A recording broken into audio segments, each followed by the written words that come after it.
Pancreas Pakistani कौम का सबसे मजलूम आर्गन, जिसका हमने इंजन ही बैठा दिया मीठा खा खा के। ऐसा मैं क्यों कह रहा हूँ? क्योंकि दुनिया में पाकिस्तान पहले नंबर पर है शुगर के मरीजों को लेके। हमारी आबादी के तकरीबन 30% पॉपुलेशन को शुगर है और ये 3 से 4 करोड़ लोग बनते हैं। अंदाज़ा करें कि हमारी कितनी बड़ी आबादी शुगर से अफेक्टेड है। अस्सलाम वालेकुम डियर स्टूडेंट, हमारा आज का टॉपिक पैंक्रियाज, जिसमें हम ये पढ़ेंगे कि ये कैसे शुगर को कंट्रोल करता है और शुगर की बीमारी क्या होती है। Let's see. पैंक्रियाज, जिसका लिटरल मीन है ऑल फ्लैशी या मीट। पैंक्रियाज ये वाला जो आर्गन होता है ये सारे का सारा गोश्त का बना होता है। इसमें कोई कैविटी या बोन्स नहीं होती, तो इस वजह से एनाटोमिस्ट ने इसका नेम रखा पैंक्रियाज। पैंक्रियाज को इस डायग्राम के अंदर रिप्रेजेंट किया गया है। ये स्टमक के साथ होता है और ये हमारी डाइजेशन को भी कंट्रोल करता है और हमारे ग्लूकोज लेवल को भी कंट्रोल करता है। तो इसमें कोई बोन्स, कोई कैविटी नहीं होती, तो इस वजह से इसका नेम रखा गया पैंक्रियाज, ऑल फ्लैशी। इसके 2 मेन फंक्शंस हैं और ये हमारे डाइजेस्टिव सिस्टम का भी पार्ट है और वहाँ पर ये एक्सोक्राइन ग्लैंड के तौर पर एक्ट करता है। एक्सोक्राइन ग्लैंड ऐसे ग्लैंड जिनके पास सिक्रीशन के लिए अपने डक्टेड ट्यूब्स या नालियाँ हों, ऐसे ग्लैंड्स को हम एक्सोक्राइन ग्लैंड कहते हैं। और इन ग्लैंड्स की मदद से ये डाइजेस्टिव एंजाइम सेक्रीट करता है इंटेस्टाइन के अंदर, जैसे कि ट्रिप्सिन वगैरह और भी काफ़ी सारे एंजाइम्स। तो ये है इसका रोल डाइजेस्टिव सिस्टम के अंदर। दूसरा इसका काम क्या है? It also has a special cells called islets of Langerhans. इसके अंदर सेल का एक ग्रुप होता है जिसे आइलेट्स ऑफ लैंगरहैंस कहते हैं। जैसे समुद्र के अंदर जजीरे, छोटे छोटे इर्द गिर्द पानी और बीच में खुश्की का टुकड़ा, बिल्कुल ऐसे ही इसके अंदर सेल्स के ग्रुप होते हैं जिनको आइलेट्स ऑफ लैंगरहैंस कहते हैं। ये एक्चुअली 1869 के अंदर जर्मन स्टूडेंट पाउल लैंगरहैंस ने डिस्कवर किया था, तो उनको ऑनर देने के लिए इस सेल्स के ग्रुप को भी लैंगरहैंस का नेम दिया गया। इस डायग्राम के अंदर आइलेट्स ऑफ लैंगरहैंस को रिप्रेजेंट किया गया है। पैंक्रियाज के अंदर जो ज़्यादातर सेल्स होते हैं एक्टिनर सेल्स, एक्सोक्राइन सेल्स होते हैं जो डाइजेशन को कंट्रोल करते हैं। और इन सेल्स के ग्रुप्स के अंदर कहीं कहीं पर आइलेट्स ऑफ लैंगरहैंस पड़े होते हैं, जिसको यहाँ पर रिप्रेजेंट किया गया है ब्लू कलर से। और इसमें 4 तरह के सेल्स होते हैं। पहला इसमें अल्फा सेल्स होता है जो ग्लूकागोन प्रोड्यूस करते हैं। दूसरा इसमें बीटा सेल जो इंसुलिन, और इसके अलावा इसमें बाकी के सेल्स भी होते हैं। तो इन सेल्स का पैंक्रियाज के अंदर कहीं कहीं पर इस तरह ग्रुप के अंदर पड़े होने को कहते हैं आइलेट्स ऑफ लैंगरहैंस। और लैंगरहैंस के अंदर जो सेल्स हैं वो एज ए एंडोक्राइन ग्लैंड के तौर पर एक्ट करते हैं। हम जानते हैं एंडोक्राइन ग्लैंड वो वाले ग्लैंड होते हैं जिनके पास सिक्रीशन के लिए अपनी ट्यूब्स नहीं होती, और ये 2 हार्मोन सिक्रीट्स करते हैं। पहला है इंसुलिन, दूसरा है ग्लूकागोन। और ये दोनों मिलके ब्लड के अंदर ग्लूकोज लेवल को रेगुलेट करते हैं। ब्लड का जो एक स्पेसिफिक लेवल है, ना उसे ज़्यादा होने देते हैं ना कम होने देते हैं। और ब्लड के अंदर ग्लूकोज का नॉर्मल लेवल क्या है? वो है 70 से लेकर 99 मिलीग्राम पर 100 ml। ये लेवल है आफ्टर फास्ट। और खाने के बाद ब्लड ग्लूकोज का नॉर्मल लेवल होना चाहिए 140 मिलीग्राम से कम 100 ml ब्लड के अंदर। तो ये दोनों हार्मोन्स इस लेवल को रेगुलेट करते हैं, ना इसे कम होने देते हैं ना ज़्यादा होने देते हैं। अब हम इंसुलिन का फंक्शन देखते हैं कि ब्लड रेगुलेशन में इसका क्या रोल है। इंसुलिन का मतलब होता है सब्सटेंस फ्रॉम आइलैंड्स, कि ऐसी चीज़ जो आइलैंड से ली गई हो। क्योंकि ये आइलेट्स ऑफ लैंगरहैंस का हिस्सा है और इसके हार्मोन्स यहीं से आ रहे होते हैं, तो इस वजह से इन हार्मोन्स को इंसुलिन बोला जाता है। इसका काम ये होता है lower the blood glucose level.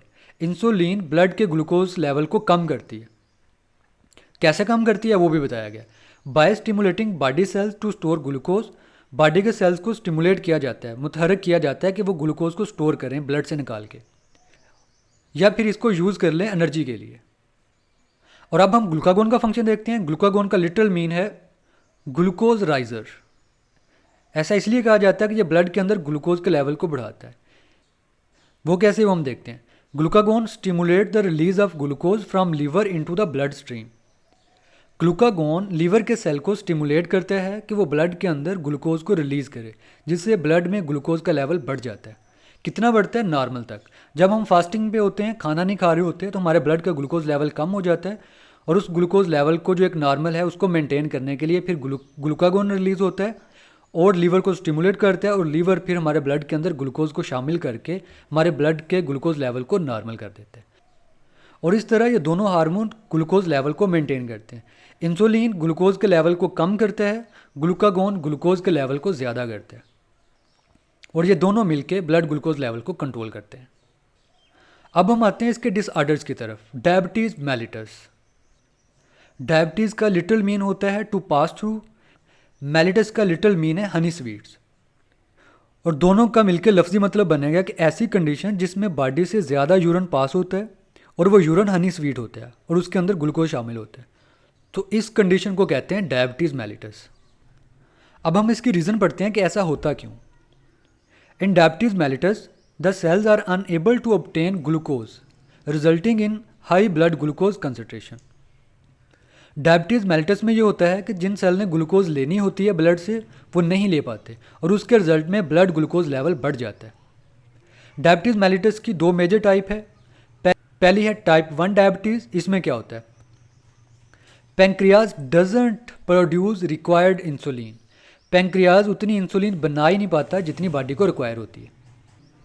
Such patient are treated with daily injection of insulin और फिर ऐसे मरीजों को एक्सटर्नली डायबिटीज़ देना पड़ती है। इस सिचुएशन में आप कुछ भी कर लें, आप लोगों को एक्सटर्नली इंसुलिन लेनी पड़ेगी। जैसे हमारे यहाँ होता है कि करेले का पाउडर ले लें, नमक ज़्यादा खा लें, नंगे पाँव चलें, ये कर लें वो कर लें, उससे ये शुगर ठीक नहीं होगी, क्योंकि इंसुलिन बनाने वाले जो सेल्स हैं वो अफेक्टेड हो चुके हैं, वो डैमेज हो चुके हैं, वो इंसुलिन बना ही नहीं पाएंगे आप जो मर्जी कर लें। तो इस सिचुएशन में क्या होगा, हमें एक्सटर्नली इंसुलिन लेनी ही पड़ेगी। और दूसरी टाइप है टाइप 2 डायबिटीज़। इसमें क्या होता है, इंसुलिन इज़ प्रोड्यूस, इसमें इंसुलिन प्रोड्यूस होती है, पेंक्रियाज के सेल नॉर्मल होते हैं, but the target cell don't respond to it. लेकिन जो टारगेट सेल्स होते हैं जैसे कि लीवर्स वगैरह, जो टारगेट सेल्स होते हैं जिन्होंने ग्लूकोज को अब्जॉर्ब करना होता है, हमारे मसल सेल्स, लीवर सेल्स या बॉडी के बाकी के सेल्स, वो इस ग्लूकोज को अब्जॉर्ब नहीं करते, जिससे ब्लड का ग्लूकोज लेवल ज़्यादा ही रहता है। और इस टाइप की डायबिटीज़ को कैसे कंट्रोल किया जाता है, थ्रू एक्सरसाइज एंड डाइट। इसमें डाइट को बैलेंस करके और एक्सरसाइज करके ब्लड ग्लूकोज लेवल को रेगुलेट किया जा सकता है। लेकिन हमारे यहाँ क्या कंसेप्ट पाया जाता है कि जितना मीठा खाना है खा लें, बाद में इंसुलिन ज़्यादा लगा लेंगे, और इस चीज़ से हम ओवरऑल हमारी बॉडी इफेक्ट होती है। डायबिटीज़ का एक और बड़ा इफेक्ट, इसमें किडनी डैमेज हो जाते हैं, गुर्दे फेल हो जाते हैं। क्यों फेल होते हैं वो हम देखते हैं। डायबिटीज़ में क्या होता है कि ब्लड के अंदर जो ज़्यादा ग्लूकोज होता है वो किडनी के अंदर वाटर की रीअब्जॉर्प्शन को इनहिबिट्स, रोक देता है, जिससे क्या होता है कि बड़ी अमाउंट में यूरिन प्रोड्यूस होता है और उसके रिजल्ट में डिहाइड्रेशन, बॉडी के अंदर पानी की कमी हो जाती है, और यही कमी जो है किडनी को डैमेज करती है। ब्लड के अंदर एक्सेस ग्लूकोज होने की वजह से हमारी बॉडी के अंदर वाटर और साल्ट की कंसनट्रेशन इम्बैलेंस हो जाती है, ये लेवल में नहीं रहते, और ऐसे पेशेंट का बॉडी वेट लॉस होना शुरू हो जाता है, मसल्स कमज़ोर हो जाते हैं और टायर्डनेस, वो फटीग, थकावट महसूस करते हैं। किसी शख्स के अंदर जानने के लिए कि आया कि उसे डायबिटीज़ है कि नहीं है, उसके लिए हम टेस्ट करते हैं BGC test, blood glucose concentration test. इसमें क्या होता है कि पेशेंट के ब्लड के अंदर ग्लूकोज की अमाउंट को मेजर किया जाता है और फिर इस मेजरमेंट को देखते हुए ये डायग्नोज किया जाता है कि इस पेशेंट को आया कि शुगर है कि नहीं है। और ये टेस्ट कैसे होता है, ये फास्टिंग बेसिस पे होता है, मतलब कि पेशेंट को 8 से 10 घंटे भूखा रखा जाता है और फिर उसके बाद उसके सैंपल लिए जाते हैं और फिर उसके बाद उसके ब्लड सैंपल लिए जाते हैं और रैंडमली किया जाता है किसी भी टाइम, या फिर आफ्टर मील खाने के बाद ब्लड सैंपल लिए जाते हैं, उसको टेस्ट किया जाता है और फिर इसमें कुछ इस तरह की रीडिंग्स आती हैं। अगर फास्टिंग के बाद किए गए टेस्ट के अंदर ये रीडिंग्स होंगी उसका क्या मतलब है, या खाना खाने के बाद लिए गए टेस्ट के अंदर ये रीडिंग्स है तो उसका क्या मतलब है, वो हम देखते हैं। अगर BGC टेस्ट के अंदर ग्लूकोज की अमाउंट 70 से लेकर 99 मिलीग्राम है 100 ml ब्लड के अंदर, तो उस शख्स की शुगर क्या है, नॉर्मल है। अगर उसके ब्लड के अंदर ग्लूकोज की अमाउंट 100 से 125 मिलीग्राम है 100 ml ब्लड के अंदर, तो उसके अंदर शुगर की आमद है और ये शुगर होने से पहले की अलामात है। अगर ब्लड ग्लूकोज लेवल 126 मिलीग्राम है तो उस शख्स को क्या है, डायबिटीज़ है, उसे शुगर हो चुकी है। यहाँ पर हम देखेंगे blood glucose 2 hours after a 75 gram glucose intake.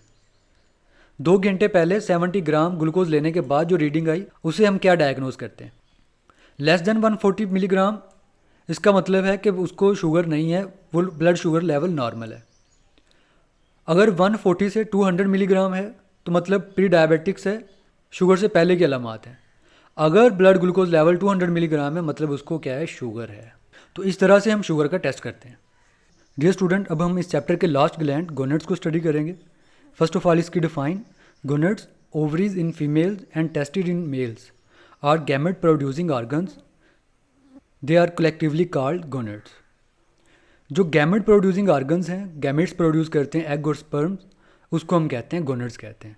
Females के अंदर ये ओवरीज काम करती हैं और मेल्स के अंदर ये काम टेस्टिस करते हैं, और फिर इसके अलावा ये सेक्स हार्मोन भी प्रोड्यूस करते हैं जो रिप्रोडक्शन के लिए रिक्वायर होते हैं। फर्स्ट ऑफ ऑल फीमेल गोनड्स की बात कर लेते हैं। फीमेल गोनड्स हैं ओवरीज, और ये हार्मोन सेक्रेट करते हैं एस्ट्रोजन। एस्ट्रो का लिटरल मीन होता है रिप्रोडक्टिव डिज़ायर जेन प्रोड्यूसिंग। ऐसे हार्मोन्स जो रिप्रोडक्टिव डिज़ायर प्रोड्यूस करें वो एस्ट्रोजन कहलाते हैं। Second hormone progesterone, pro for gesterone pregnancy. ऐसा हार्मोन जो प्रेगनेंसी के लिए चाहिए होता है प्रोजेस्टेरोन कहलाता है। यह हार्मोन ओवरी से एग की रिलीज को स्टिमुलेट करते हैं और फिर इसके अलावा फीमेल सेकेंडरी सेक्स कैरेक्टरिस्टिक्स जो हैं उनको भी रेगुलेट करते हैं, जैसे कि development of breast. Male gonads की बात कर लेते हैं। ये भी काफ़ी सारे सेक्स हार्मोन सेक्रेट करते हैं, जैसे कि एंड्रोजन्स। एंड्रो कहते हैं मेल, जेंस कहते हैं प्रोड्यूसिंग। तो लिटिल मीन हुआ मेल प्रोड्यूसिंग हार्मोन्स। इसकी example testosterone, testo testis, sterone, steroid hormones. Testosterone का लिटिल मीन होगा स्टीरॉयड हार्मोन्स फ्रॉम टेस्टिस। ये क्या करते हैं, it regulates male secondary sex characteristics. ये मेल के सेकेंडरी सेक्स कैरेक्टरिस्टिक्स को कंट्रोल करते हैं, जैसे कि ग्रोथ, नशमोनुमा ऑफ हेयर ऑन फेस, चेहरे के ऊपर जो बाल आते हैं इस हार्मोन की वजह से, और कोर्सनेस ऑफ वॉइस, वॉइस में भारीपन आना, हाई पिच वाली साउंड का बनना इस हार्मोन की वजह से होता है। पेपर के पॉइंट ऑफ व्यू से इस टॉपिक को देख लेते हैं। इसमें गोनड्स जो है मोस्टली शॉर्ट क्वेश्चन में आता है, इसकी डिफाइन आ जाती है, और फिर इसके अलावा फंक्शन ऑफ एंड्रोजन्स या एस्ट्रोजन्स ये आ जाते हैं, एमसीक्यूज़ में भी आ जाते हैं। इस टेबल में से एमसीक्यूज़ आते हैं। और फिर इसके बाद व्हाट इज़ बीजीसी टेस्ट, किस मकसद के लिए होता है, इसकी full form, differentiate between type 1 and type 2 diabetes, define diabetes mellitus, what is the function of insulin and glucagon, और what do you know about islets of Langerhans. तो ये इसमें शॉर्ट क्वेश्चन बनेंगे। डियर स्टूडेंट, पेंक्रियाज से related कुछ important MCQs. First one is which organs act as both an exocrine and endocrine gland? Thyroid gland, pituitary gland, pancreas, adrenal gland. Correct option is Charlie, pancreas. MCQs number 2, which hormones lower the blood glucose level? Glucagon, adrenaline, insulin, thyroxine. Correct option is Charlie, insulin. Third MCQs, which hormones increases the blood glucose level?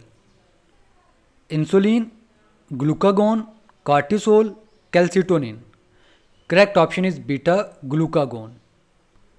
Fourth MCQs, in type 1 diabetes mellitus the pancreas produce excess insulin, doesn't produce the required amount of insulin, produce excess glucagon, stops producing digestive enzymes. Correct option is beta, doesn't produce required amount of insulin. Gonad से related MCQs. First one is the organs that produce gametes are called pituitary glands, adrenal gland, gonads, thyroid glands. Correct option is Charlie. MCQ number 6, which of the following are the male sex hormones? Estrogen, progesterone, androgens, insulin. Correct option is Charlie, androgens.